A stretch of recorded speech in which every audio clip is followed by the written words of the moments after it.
the hardcore Christians or any religion really yes. that says that you can't do these things are just like they're living in the four walls of a box.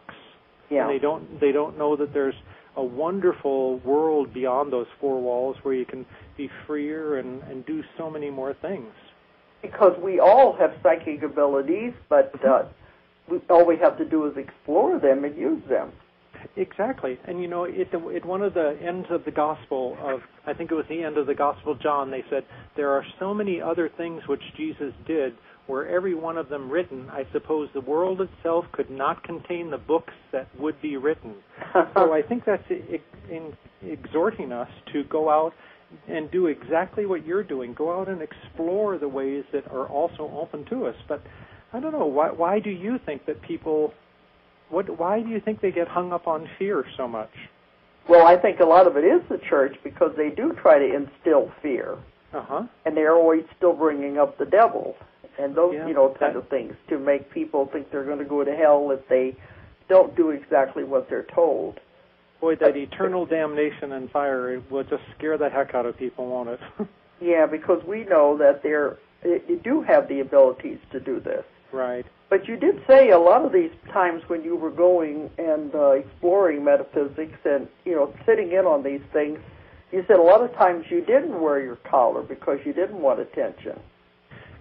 In both ways. I went to the Native American gatherings a lot. Jackie, who channeled Zarathustra, took us to a lot of Native Americans and opened me up to those ways. And that would be one example where I wouldn't want to wear the collar for the negative effects, because I think that the church has been very detrimental to the Native Americans, and they would try to convert them all to become good little Christians. And so I didn't want to wear that badge.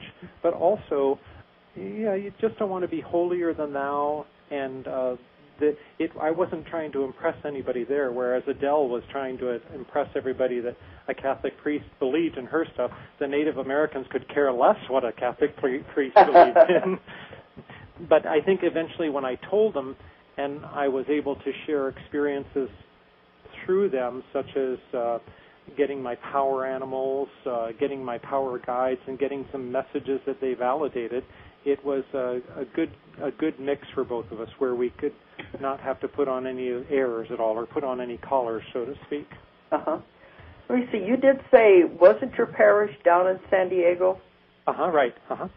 Yeah, how many years were you a Catholic priest? 15. I was actually in the system about 20 years. I went in the seminary in 1975, and then I left about 1994 to get married. Hallelujah. Yeah, because I figured we were taking you step by step up to that point. Yeah. But I remember you told me the story that you didn't mind being in the church, but it was lonely. Yes, that's part of the thing, too.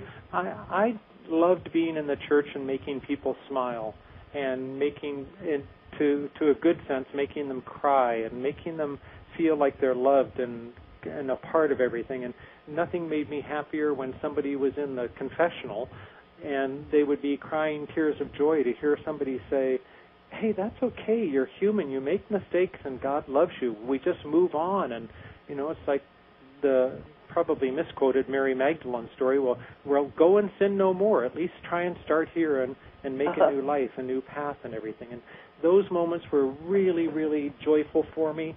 And sharing Christmas and Easter and all that was joyful with me. But I'll never forget. Counseling too, you said. Counseling was great because I try to help a burdened heart become unburdened and give them a little support and break.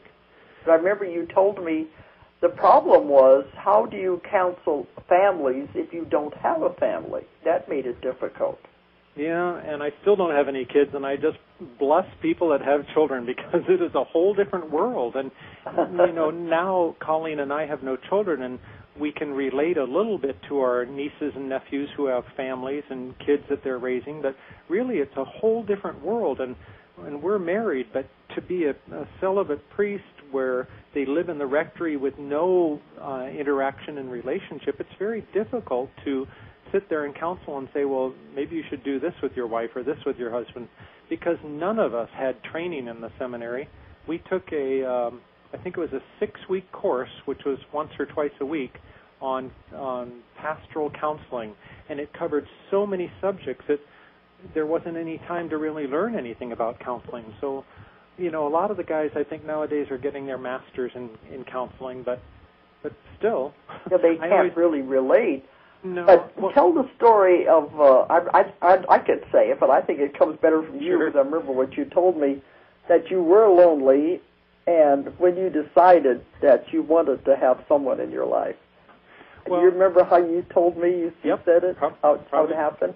Probably, but I remember that first Christmas, which was like about 14 years earlier, where I finished Christmas Mass and Christmas Eve Mass, and I went up to my room and I just bawled. I just cried and cried because everybody got to go home to their families and share the joy of Christmas, and I didn't get to do that. Well, it took me about 14 years or 13 years later to say, okay, God, this is enough. All the signs are there. I've seen a lot of things, and I'm just ready to move on. So would you please bring me a blonde, blue-eyed lover?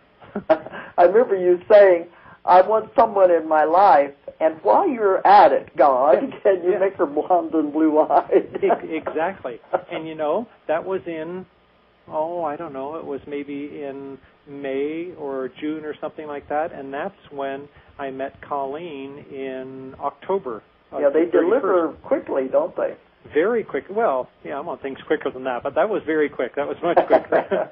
And it's amazing how, there's a lot of talk out now today about the law of attraction, and it's what one of the bottom line is what the genie says is, your wish is my command. Well, when you ask something from God, Spirit, angels, whatever you call that now, if you ask and you intend it and you vision it and things like that, that's the way to bring it forth to you. So Colleen, on the other end of the line, was at home months and months before, where she actually made out a list of the perfect attributes of her husband that she wanted to draw in. She had 45 items, and she put that on her mantle next to an empty picture frame, and she said, okay, God, you fill the void. You take care of that. So she was manifesting also. Exactly, and so on the eve of our wedding, she gave me the list, and she said, "See, Prince, what a good." She calls me Prince. She says, "See, Prince, what a good manifester I am. I got 44 out of 45 items on the list." So yeah, it's manifestation, right? Well, tell us something about Colleen, because she's not your average woman, I don't think. No, she's a goddess in skins. She was raised in a Mormon background, and that was challenging, similar to the Catholic Church, because it's all man-run, male-dominated. And she is and was a bright soul who wanted to learn more and grow and experience and to help be a part of the community. And in the Mormon Church, you can't do that. So eventually she just said, sorry, I'm not going to go by these rules, and I'm stepping out of the church. You were both in a box. Right, yes, yeah. We were both in a box, which was comfortable for a lot of people and warm and cozy and things like that, but we knew deep inside that there was something out beyond that box. And she, as a woman, was so honoring, I think, to her soul and her spirit to be able to step out of that box. And she did that, and then two like souls met. But isn't she a businesswoman, though, isn't she? She's a fantastic businesswoman with a bent towards spirituality. So her businesses that she wants to create and is creating, and projects, are to help the world be better stewards of their world. So cleaning up water in countries, or cleaning up the sewers, or adding low-income housing, things like that. So she's a great businesswoman, but I think with all of us, she's got that bent towards spirituality, which is her awareness that we're in a deep relationship with God and Spirit. Because I remember you saying that she was very intelligent and very much into business. So it was like the two of you were really two oddballs that you wouldn't thought would never have got together. Yeah, yes, and in many, many ways, I knew the first time I sat down next to her at the channeling session, she was with her ex-husband, who happened to be driving her out to Seattle, and I happened to sit down on the couch, and she was in the middle, and I felt a bolt of energy go through me, and I've never felt anything like that before. And so Jackie said, I said, what's going on? She said, now just be patient, we'll see what God is up to. So if in my weakness or in my inferiority side looked at her and said, wow, what a fantastic businesswoman, smart, beautiful, all that, I would have said, I could never match with this. But in my mastery, I realized, hey, we could be a good match, and we can be a sign to other people out in the world of what it means to love one another. But I remember you did have a lot of problems, coming to terms with this idea. Yeah, well, because in the church, and you're not a little bit, but when I'd made that commitment to say, okay, God, this is time to move on, so send me the perfect right person. I had kind of had it with all the politics and the gossip and the rules and regulations and the way that the church was becoming more and more conservative. So there was almost a part of me that was unconsciously being magnetically attracted to her and just going with the flow without letting my mind get in it too much, saying, oh, I'm breaking my vows or doing this or that. So I really, luckily, went a little unconsciously into it through the avenue of love. So that was the good part. And, it's been a continual growth. We just had our 11th anniversary, and we're still continuing to learn and grow with each other. I didn't realize it had been that long. 11 years, yeah. Yeah, because I know when I've met both of you. It was way back then. Right, that was the first time. I think she was there the same weekend that you met me. I believe so, because I know it was at Jackie's conference up there. Right, we just live nearby that now, out by Mount Si at the Rainbow Lodge. We had a great conference there. Oh, so you're up there in the mountains. Right, yep. Okay, and I know you said you wanted to move from San Diego up into that area. Well, actually, Colleen was moving down to San Diego, and that's when we kind of hooked up and started to become friends and going out to dinners and movies and kind of falling in love with each other. I fell in love first, I always tell her. And then I gave official notice to the church saying that I want to continue my active ministry beyond the four walls of the church, and the bishop kind of looked at me like, what are you talking about? And I said, well, I want to get married. And so they're kind of in a bind at times. They just say, okay, take some time off and then do this. So eventually I left and got married, and we lived in San Diego for maybe 8 years. And I was a hospice chaplain for a while, which was a great environment where I could just share the same messages.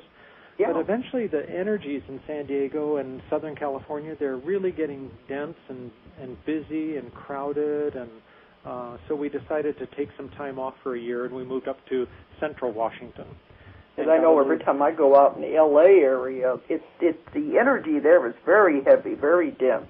It is, yeah. And I just don't want to be in. I go to California just to do what I have to do and then get out of there and go home. One of our friends was just there recently, and he said he sensed a rage, R-A-G-E, with people, that everybody was so underlying angry at life and at the pace that they had to go and the hecticness, and it just seems like they're just in a rage down there. Well, there's many people are moving to where we live here in the Ozarks. And they said they're leaving the coast. They want to get away from California. Yeah. A lot of them don't know why, but they seem to be moving in where we are here in the mountains. And we used to be isolated, but people do want to get away from the coast. But, it makes you wonder, do you think